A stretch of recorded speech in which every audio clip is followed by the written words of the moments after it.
Now in this video we learn about browser developer tools. Think of browser developer tool as a mechanic toolkit, but instead of fixing codes, you are fixing websites. The tools help you inspect, debug and test your site without leaving the browser. Today we shall open the hood and look at three main tools: Elements, Console and Network.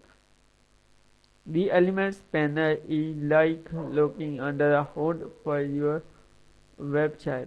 Just like a mechanic checks each engine part, you can inspect HTML and CSS here.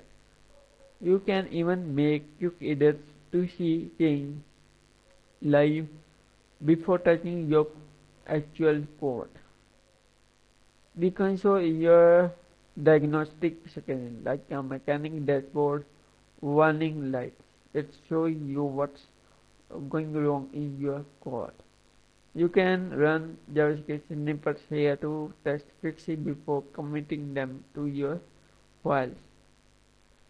The network panel is your performance meter, just like checking fuel flow in a car. It shows how quickly files load, highlighting slow request and help you spot bottlenecks so you can make your site run smoother and faster.